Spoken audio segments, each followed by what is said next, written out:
Hi everyone, before I go any further, let me ask you a question. Will you risk everything you have for the opportunity to have a better life? If your answer is yes, we are in the same boat. My name is Nancy Jean-Pierre. Before I get started, I want all of you to close your eyes and imagine yourself in this situation. You are illegal in a foreign country with no family members, no friends. You don't speak the language, so no one can understand you. So, I was born and raised in Haiti. After college, I decided to go to the Dominican Republic. It was a really hard situation for my family to take, but they didn't want to stop my vision. So they let me go to the Dominican Republic.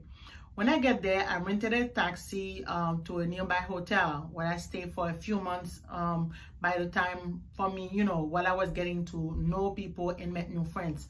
I met some very kind, nice friends over there. They helped me find a good university and a nice apartment studio to stay, not too far from the university. So after my degree, I had the opportunity to travel to the US to participate in the United Nations simulation. It's like a conference for graduate students. So after the conference, I decided to stay in the US with a few people, or the people that I met at the event. So we rented a small room in a motel. So 4 months have passed. I went out of money. I was in a really bad situation. So I decided to call my uncle from my mother's side for help. So he told me he wasn't aware of me being in the country, and the fact that I was illegal, he wouldn't take the chance to help me, to let me stay in his house. So I was crying and I started praying and asked God for guidance.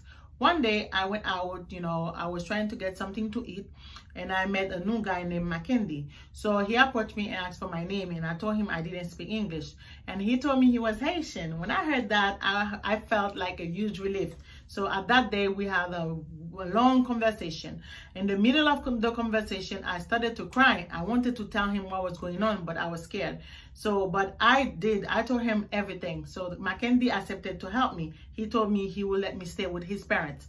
And from there, guys, the rest is history. Me and Mackenzie, we have been married for 18 years. We have 2 kids together. Yes, guys, I met my other half that day. So it was risky, but I trusted God. So yes. And now let me introduce myself to you. My real name is Mauricie Rousseau, and the story that I told you is about my cousin Nancy Jean-Pierre. Her story has a huge impact in my life. She had taught me to never be afraid to step outside of my comfort zone. She had encouraged me to push myself in unfamiliar places. I love her so much. Thank you.